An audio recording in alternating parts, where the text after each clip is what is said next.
ಆತ್ಮೀಯ H16 news ಅರ್ಥಾತ್ ಸೀತಾರಾಮ್ಗೆ ಸ್ವಾಗತ. ನಾನು ನಿಮ್ಮ MI ಅಥವಾ ಮಲ್ಲಪ್ಪ ಜೋತ್ ಅವರ ಆತ್ಮೀಯರೇ.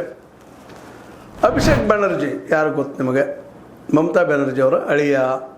ಇವತ್ತು ಆರೋಪ ಮಾಡ್ತಾ ಇದ್ದಾರೆ 100 ಸ್ಥಾನಗಳಲ್ಲಿ ಬೋಗಸ್ ಮತದಾನ ಆಗ್ಯದ, ಅಲ್ಲಿ ಪೂರ್ತಿಯಾಗಿ ಚುನಾವಣಾ ಆಯೋಗ ತನ್ನ ಕಂಟ್ರೋಲ್ ತೆಗೆದುಕೊಂಡು ನಮಗೆ ಯಾವುದೇ ರಿಪ್ರೆಸೆಂಟೇಟಿವ್ ಇಟ್ಟುಕೊಳ್ಳಾರ್ದ ಸಾಕಷ್ಟು ಗದ್ದಲ ಮಾಡ್ಯದ.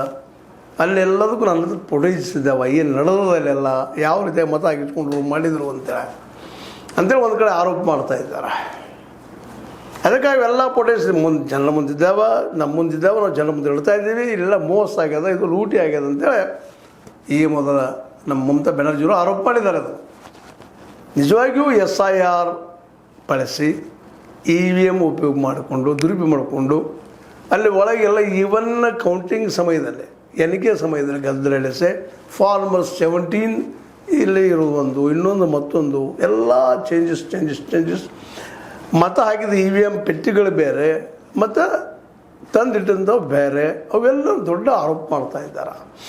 ಇದಿತ್ತು ಒಂದು ಕಡೆ ನಡೀತಾ ಇದ್ರೆ ಆರೋಪ ಪ್ರತ್ಯಾರೋಪ ನಡೀತಾ ಇದ್ರೆ ಮಮತಾ ಅವರು ನಾ ಬಿಡೋದಿಲ್ಲಪ್ಪ, ನಾ ರಾಜೀನಾಮೆ ಕೊಡೋದಿಲ್ಲ, ಮೋಸ ಆಗಿದೆ, ಇನ್ನೇ ಎಲೆಕ್ಷನ್ ಆಗಲಿ ಅನ್ನುವಾಗ ಮಾತಾಡೋದನ್ನು ನೋಡಿದ್ರೆ, ಇದೇ ಸಮಯದಲ್ಲೇ ಮತ್ತೊಂದು ಕಡೆ BJPಗರು ನಮ್ಮ TMC ಕಚೇರಿಗಳನ್ನ ಬುಲ್ಡೋಸರ್ ಹಚ್ಚಿ ಕೆಡುತ್ತಾ ಇದ್ದಾರೆ ಅಂತ ಸುದ್ದಿಗಳು ಬರ್ತಾ ಇದ್ದಾವೆ.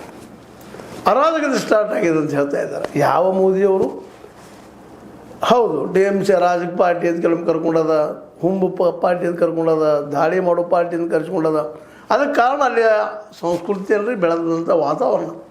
ಈ ಮೊದಲಿದ್ದಂಥ ಕಮ್ಯುನಿಸ್ಟರು ಅವ್ರು ನಿಜವಾಗಿಯೂ ಆಡಳಿತವನ್ನು ಜನರಿಗೆ ತಲುಪಿಸೋದು ಕೆಲಸ ಮಾಡಿದರೂ ಇಲ್ಲೋ, ಆದರೆ ಗುಂಡಾಗಿರಿಯನ್ನು ಮಾತ್ರ ಬೆಳೆಸೋರು ಅಲ್ಲೇ ಕಮ್ಯುನಿಸ್ಟರು. ಹುಂಬುತನ, ಹಿಂಸೆ ಮಾರ್ಗಗಳನ್ನು ಹಚ್ಚಿದವರು. ಯಾಕಂದರೆ ಹಿಂಸೆಯಲ್ಲಿ ವಿಶ್ವಾಸದಂಥ ಕಮ್ಯುನಿಸ್ಟರು ಈ ದೊಡ್ಡ ತಪ್ಪನ್ನು ಇತಿಹಾಸ ತುಂಬ ಮಾಡ್ತಾ ಬಂದಿದ್ದಾರೆ. ನಕ್ಸಲಿಸಮ್ ಅಂದರೆ ಹಿಂಸಾಚಾರದ ಒಂದು ರೂಪ, ಆದರೆ ಹಿಂದಿನ ಸ್ಟೆಪ್ಪನ್ನು ಈ ಕಮ್ಯುನಿಸಮ್, ಮಾರ್ಕ್ಸಿಸಮ್ ಅಂತ ನಾವು ಕಳ್ಕೊಳ್ತೀವಿ. ಅವ್ರು ಇಡೀ ಬೆಂಗಾಲವನ್ನು ಈ ಹಂತಕ್ಕೆ ತಂದಿರಿಸಿ ಸದಾ ಕಾದಾಡ್ತಾ ಇರುವಂಥ ವ್ಯವಸ್ಥೆ ತಂದು ಸಮಾನತೆ ತರ್ತೀವಿ ಅಂದರೆ ಏನೋ ಆಗಿ ಹೋಗ್ಬಿಟ್ಟಿದ್ದು. ನಿಜವಾಗಿಯೂ ಅದು ಪ್ರಾಕ್ಟಿಕಲ್ ಆಗಿ ಆಗಲಿಲ್ಲ.